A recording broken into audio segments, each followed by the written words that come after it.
பொதுவான கேள்விகள். இந்த 2026 தேர்தல்ல உங்களுடைய கணிப்புகள் என்னவா இருக்கும் அப்படின்னு. முதல்ல அடுத்த முதல்வர் யாரா இருப்பாரு? உங்களுடைய கணிப்பு என்ன? மக்கள்கிட்ட யார் போய் வீடு வீடாக கெஞ்சி கூத்தாடி, அம்மா தாயே தயவு செய்து நாங்கள் எதாவது தப்பு பண்ணியிருந்தா மன்னிச்சிருங்க, மறுக்கா எங்களை கஷ்டப்படுத்திடாதீங்க அப்படின்னு சொல்லி ஓட்டு கேட்குறவங்க ஜெயிப்பாங்க. அது யார் அந்த பிரச்சாரத்தை அதிகமாக பண்ணுறாங்களோ அவங்க ஜெயிப்பாங்க. உங்களுடைய கணிப்புல யார் வருவா சார்? இவங்க வரலாம். தேர்தலில் செலவு பண்ணணும், உழைக்கணும், போய் அன்பை பெறணும், மக்களுக்கு நம்பிக்கை தரணும், இவ்வளோ வேலை இருக்குல்ல. ஒரு கோட்டீஸ்வரனோட மனசில் என்ன வேணால் இருக்கலாம், அது யதார்த்தம் ஆயிடாது இல்லையா. மக்கள் என்ன நினைக்கிறாங்கன்றது அதை இது பண்ண. பட் என்னால் ஒரு விஷயத்தை தெளிவாக சொல்ல முடியும். திமுக முந்துகிறது, திமுக கண்டிப்பாக வெற்றி பெற்றுரும், கூட்டணி பெருசாக அமைச்சிருக்கு அப்படின்றது யதார்த்தம் கிடையாது. அந்த உண்மை முதல்வர் ஸ்டாலினுக்கு தெரியும்.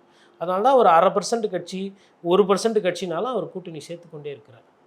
அதிமுக உடந்து போயிருக்கு, 8 தோல்வி சந்திச்சிட்டாங்க, அவங்க தேரவே மாட்டாங்க, எடப்பாடி பழனிசாமிலாம் ஒரு ஆளே கிடையாது நம்ம தலைவருக்கு அப்படின்னு அவங்க நினச்சிருந்தாங்கன்னா பொங்கலுக்கு 3000 ரூபா போட்டிருக்க மாட்டாங்க, கொடை நிவாரணம்னு சொல்லி ஒரு 2000 ரூபா போட்டிருக்க மாட்டாங்க, அதுக்கப்புறமா பாக்கி வச்சு தான் பழக்கம், அட்வான்ஸில் பணம் போட்டிருக்க மாட்டாங்க, கேட்பதையும் தருவோம் கேட்காததையும் தருவோன்ற அந்த மோடுக்கு போக மாட்டாங்க.